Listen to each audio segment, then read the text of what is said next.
Assalomu alaykum, hurmatli kanalimiz obunachilari. Bugun birinchi video darsimiz bo'ladi. Birinchi video darsimiz Milliy sertifikat kitobidan birinchi 5 ta misol haqida bo'ladi.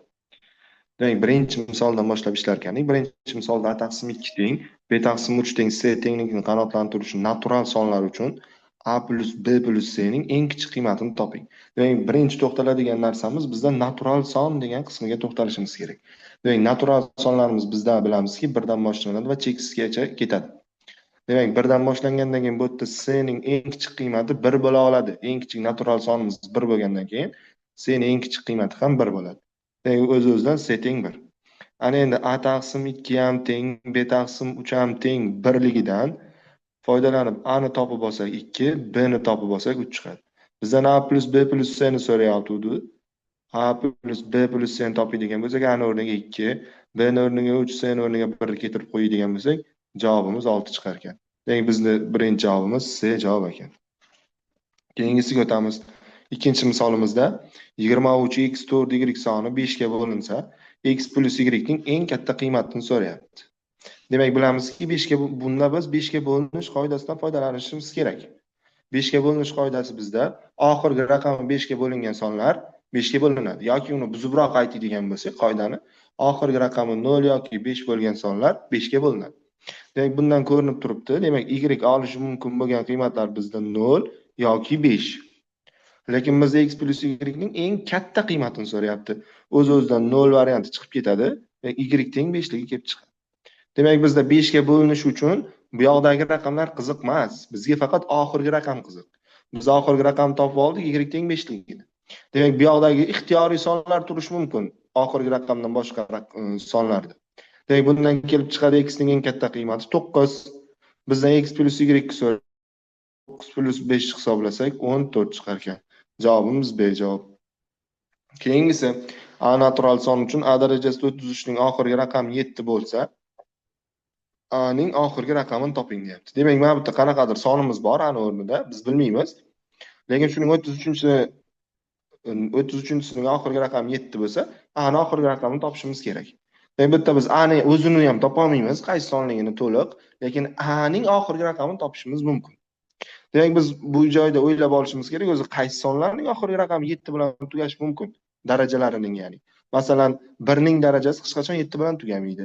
2 ning darajalari hech qachon 7 bilan tugamaydi. Bo'lish mumkin bizda 3 ning darajalari, 3 ning kubi chunki 27 bu 7 bilan tugaydi.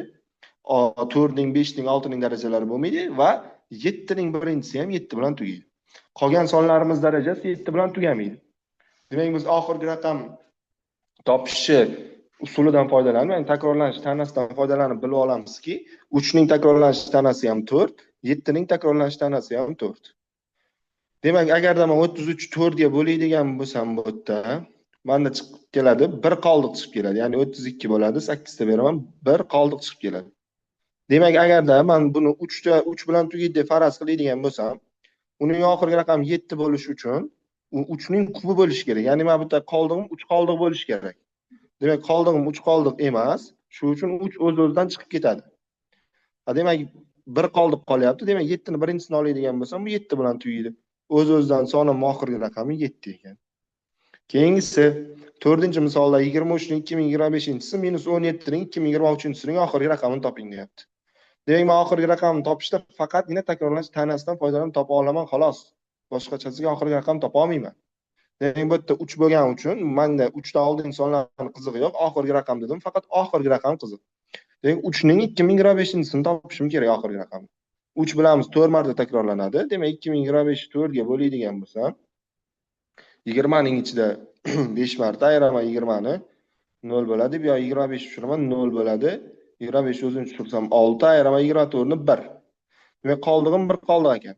Bu degani men buni oxirgi raqamini topishim uchun, buni oxirgi raqamini topishim 3 birinchisini olishim kerak bo'ladi. 3 birinchisi menda 3 bilan tugaydi, chunki qoldig'im 1. Demak, mana bu 23 ning 2025-sini boshidagi sonlarni bilmayman, lekin oxiri 3 bilan tugaydi. Ana endi 17 ning 2023-sini oxirgi raqamini topishim kerak. Demak, yana 17 ning 2023-sini oxirgi raqamini topishim uchun ham 2023 ni 4 ga bo'laman, chunki 7 ning takrorlanish tanasi ham 4. 20 ning ichida yana 5 marta 0 5 beradigan bo'lsam, bu yoq 2020 bo'ladi, ayarsam 3 qoldiq chiqar ekan. Demak, 3 qoldiq degan 7 ning 3-darajasini olishim kerak mana buni oxirgi raqamini topishim uchun. 7 ning 3-darajasi ham 3 bilan tugaydi. Demak, men bundan ayirishim kerakman oxiri 3 bilan tugaydigan sonni. Oxiri 3 bilan tugaydigan sonni oxirgi 3 bilan tugaydigan sonni ayrsam, oxiri 0 bilan tugaydigan son kelib chiqadi. Javobim C javob ekan. Keyingisi aytyapti. 2 ning 2023-chisi ko'paytirilgan, 3 ning 2024-chisining natural bo'luvchilar soni A bo'lsin. A sonining natural bo'luvchilar sonini toping deyapti. Demak, men bilamanki, natural bo'luvchilar sonini topishim uchun uning darajalariga 1 ni qo'shib ko'paytirishim kerak. Demak, bu faqat o'sha darajalarga 1 ni qo'shib ko'paytirishimdan oldin u tub ko'paytuvchiga ajralgan bo'lishi kerak. Bu yerda qarayman 2 ham tub son, 3 ham tub son. Demak, bemalol darajalariga 1 ni qo'shib ko'paytirsam bo'ladi. Bun darajasi 2023 turibdi. 2023 plus 1 ko'paytirilgan bun darajasi 2024 turibdi. 2024 plus 1. 2023 plus 1 manda 2024 ni beradi plus 2024 plus 1 2025 ni beradi. O'rtasi ko'paytirish uzr o'quvchi obunachilar. 2024 ko'paytirilgan 2025. Ana endi men mana shu narsani A deb beryapti menda natural bo'luvchilar sonini. Men endi mana shu 2024 ko'paygan 2025 ning natural bo'luvchilar sonini topishim kerak. Ya'ni n b'sini. Demak, buni qanday tartibda amalga oshiraman? Boya aytdim. Natural bo'luvchilar sonini topishim darajalarga 1 qo'shib ko'paytiraman dedim. Faqat o'sha darajalarga 1 qo'shib ko'paytirishimdan oldin tub ko'paytuvchiga ajratishim kerak dedim. Demak, men 2024 ni ham 2025 ni ham ajrataman tub ko'paytuvchiga. 2024 ni 2 ga bo'laman 1012 bo'ladi. 1012 ni 2 ga bo'laman 506 bo'ladi. 2 ga bo'laman 203 bo'ladi. 203 7 ga bo'linadi 29. 29 ga bo'laman 1. Endi 2025 ni bu yoqdan ajratib olsam, 5 ga bo'laman 405, 5 ga bo'laman 81, 81 ni 3 ga bo'laman 27 bo'ladi, 3 ga bo'laman 9 bo'ladi, 3 ga bo'laman 3 bo'ladi, 3 ga bo'laman 1 bo'ladi. Endi yozib olaman. 2024 ko'paygan 2025 manda bo'lib qoldi. 2 dan 3 ta, 7 dan 1 ta, 29 dan 1 ta ko'paytirilgan. 5 dan 2 ta va 3 dan 4 ta. Ana endi men 2 ham 7 ham 29 ham 5 ham 4 ham tub son bo'lib qoldi. Endi bemalol uning darajalariga 1 qo'shib ko'paytirsam bo'ladi. 2 darajasida 3 turibdi, 3 plus 1. Ko'paytirilgan 7 darajasida 1 turibdi, 1 plus 1. 29 darajasida 1 turibdi, 1 plus 1. 5 darajasida 2 turibdi, 2 plus 1. 3 darajasida 4 turibdi, 4 plus 1. Buni hisoblaydigan bo'lsak, bizning javobimiz 240 ta chiqadi. Demak, A ning natural bo'luvchilari soni 240 ta chiqar ekan o'quvchilar. Yaxshi. Demak, videolarimiz qisqa-qisqa 5 ta 5 ta misoldan iborat bo'ladi, har bir videomiz. Ko'rib borasizlar degan umiddamiz. Yaqinlaringizga ham tavsiya qilinglar. Kanalimiz juda foydali, xudo xohlasa.